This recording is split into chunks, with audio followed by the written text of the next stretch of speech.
Terlepas dari pro dan kontra, cairnya uang tunjangan hari raya atau THR selalu menjadi momentum paling dinanti.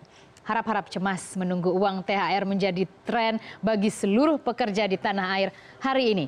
Di kantor Anda juga sama, harap-harap cemas hari ini. Lantas seperti apa aturan tentang THR? Bagaimana serapan belanja dana THR? Musim THR tiba. Saya ulas lebih lengkap untuk Anda sore hari ini. Kita lihat terlebih dahulu. Langsung grafisnya sumringah ya, karena mau nerima uang. Di belahan dunia manapun ketika Anda mendapatkan uang pasti akan gembira.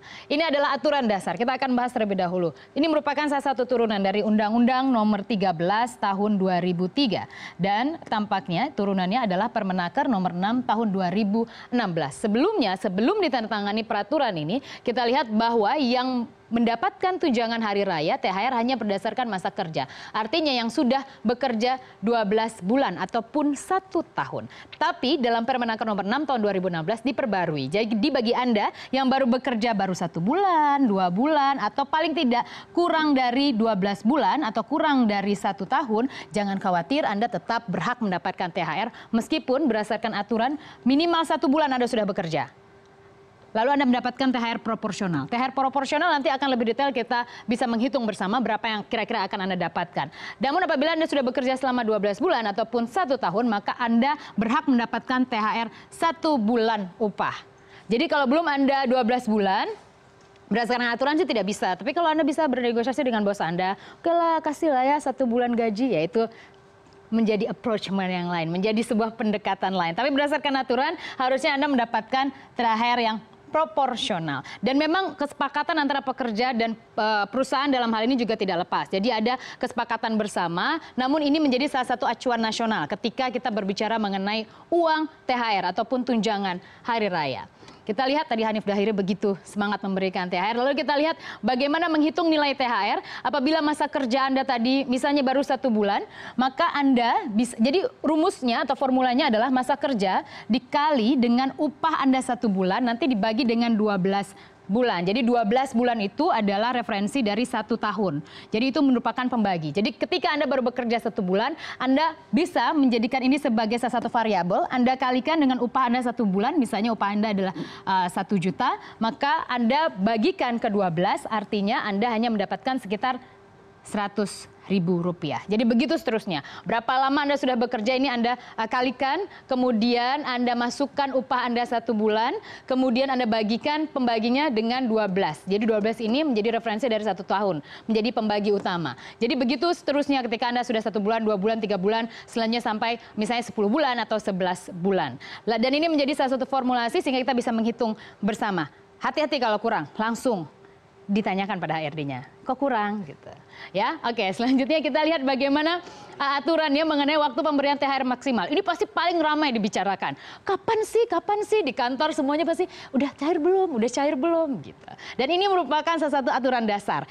Paling lambat itu diberikan H-7. Apabila kita berasumsi bahwa Hari Raya Idul Fitri, jadi H-7 pada Hari Raya keagamaan. Bila kita berasumsi bahwa Hari Raya akan jatuh pada 6 atau 7 Juli, maka proyeksinya itu akan paling lama perusahaan memberikan di tanggal 28 atau 29. Ini biasanya rata-rata untuk yang gajian di tanggal ini ya, Juni ya, jadi ini jadi double. Jadi ada di sekitar 28 hingga 29 Juni. Jadi emang asik sih kita dapat double, tapi biasanya kan, wah kelamaan ya nanti selnya udah habis barang-barangnya. Atau keperluannya nanti kalau makin lama, makin banyak dong antrian di kasir gitu. Tapi paling tidak, kalau bisa janganlah sampai terlalu dekat ya. Jadi memang sudah ada range waktu perusahaan menggelontorkan dana yang sudah disiapkan hak dari karyawan tersebut. Tapi paling tidak ini menjadi aturan dasar. H-7 sebelum Hari Raya Idul Fitri, seluruh karyawan harus sudah mendapatkan THR. Apabila tidak, kita lihat pengusaha yang terlambat membayar THR kepada pekerja ataupun buruh dikenai denda sebesar 5%. Jadi ada dendanya kalau mereka terlambat. Lebih dari H-7. Dari total THR harus dibayar sejak berakhirnya batas waktu kewajiban pengusaha untuk membayar 7 hari sebelum Hari Raya Keagamaan. Dan pengenaan denda tersebut tidak menghilangkan kewajiban pengusaha untuk tetap membayar THR loh kepada buruh mereka. Jadi THR tetap penuh dan plus 5%. Jadi ini pengusaha yang tidak membayar THR kepada pekerja atau buruh juga bisa dikenai sanksi administratif. Ada beberapa hal seperti teguran tertulis, kemudian ada pembatasan kegiatan usaha, kemudian ada juga penghentian sementara sebagian atau seluruh alat produksi, dan jangan lupa ada juga pembekuan kegiatan usaha. Jangan sampai perusahaan Anda mengalami hal serupa karena hubungan kita enak sama enak ya, perusahaan jalan, kita juga dapat THR, jadi semua senang. Lalu selanjutnya kita lihat ini adalah tips menghemat THR. Biasanya ketika masuk, ada banyak sekali kebutuhan-kebutuhan. Nah, dari situs essentials.co.za kita lihat bagaimana beberapa hal tips yang bisa Anda ikuti ketika Anda sudah menerima full 10 juta, 20 juta, 30 juta. Nah, ini dia. Pertama, Anda membuat rencana, prioritas. Ingat, Anda harus tahu prioritas mana yang harus Anda keluarkan terlebih dahulu. Yang pertama apa dulu? Kita mau buat apa dulu? Apakah kita mau pertama mungkin ada yang ingin cat rumah ya, biasanya di Indonesia itu menjadi salah satu hal yang utama. Lalu kita buat susunan 1, 2, 3 mana yang paling utama, itu duluan yang di checklist. Lalu kita lihat bayar utang jangka pendek bagi Anda yang mungkin dapat ada porsi yang cukup untuk membayar utang jangka pendek segera lunasi karena akan menjadi tumpukan kalau Anda tetap menunda-nunda. Lalu pertimbangkan rencana jangka panjang. Jadi jangan lupa harus ada alokasi untuk jangka panjang dan jangan lupa ada porsi untuk menabung. Jangan sampai tidak menabung. Sisakan misalnya 10 juta, Anda menabung misalnya 1 juta.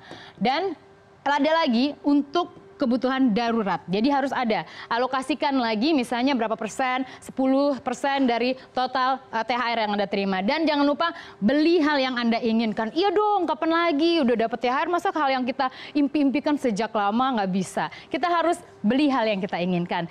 Berwisata juga bisa menjadi hal yang bisa kita beli dengan THR. Setelah kalau misalnya menjelang atau pasca Lebaran agak rame situasinya, orangnya sangat rame, kita mundurkan ke belakang dan kita atur kita mau berwisata kemana. Jadi kita happy setelah kita kerja setahun dapat THR, kita sama-sama senang. Lalu saya sedikit membahas mengenai serapan dana Lebaran. Dan untuk Bank Indonesia sendiri pada tahun ini menyediakan sekitar 160 triliun rupiah. Jadi ini adalah proyeksi dana beredar yang akan ada pada Ramadan dan juga Lebaran, dan ini mencatatkan kenaikan dari tahun lalu yang 140 triliun rupiah. Salah satunya adalah karena adanya pencairan gaji ke-13 dan 14 dari pemerintah untuk PNS, TNI, dan juga Polri. Kita lihat berdasarkan wilayah, mana wilayah yang paling banyak mengeluarkan ataupun juga menyerap dana Lebaran tersebut. Jabodetabek berada pada posisi pertama, 41,5 triliun rupiah ada di wilayah ini. Kita ya, berarti kita paling hobi belanja. Dan ini porsinya adalah 25% lebih dari total dana beredar. Lalu selanjutnya diikuti oleh Jawa Tengah dan Yogyakarta 21,2 triliun rupiah. Lalu diikuti dengan Jawa Timur 19,9 triliun rupiah. Bali dan Nusa Tenggara ada pada posisi keempat dengan 6,6 triliun rupiah. Jadi paling ramai di sini. Jangan-jangan Jakarta ataupun Jabodetabek meskipun juga memang paling banyak ditinggalkan oleh para orang-orang yang memang merantau ke Jakarta, tapi mungkin saja tidak lama mereka balik lagi ke Jakarta untuk menikmati hal tersebut. Dan hari ini berkaitan juga dengan ulang tahun Mr. Presiden Joko Widodo. Bapak Joko Widodo Dirgahayu ulang tahun yang ke-55 dan hari ini ada kado istimewa karena ternyata pemerintah juga menyiapkan gaji ke-13 ataupun THR dalam hal ini dengan gaji ke-14 yang diproyeksi akan cair pada Juni dan Juli. Hari ini Presiden berulang tahun, saya tidak melihat beliau, saya mengikuti beliau di beberapa medsos yang beliau punya. Belum ada ucapan ataupun respon dari begitu banyak. Dan jangan lupa, trending topik hari ini juga adalah hashtag Happy Birthday Jokowi ke-55. Jadi hari ini menjadi trending topik dan ternyata Presiden kita mendapatkan hadiah juga. Sebagai bagian dari PNS, pegawai negeri sipil, beliau akan mendapatkan THR dan gaji ke-14. Saya sebenarnya agak penasaran, untuk seorang presiden, THR dan gaji ke-14 kira-kira akan digunakan untuk apa? Tapi paling tidak hari ini adalah hari istimewa.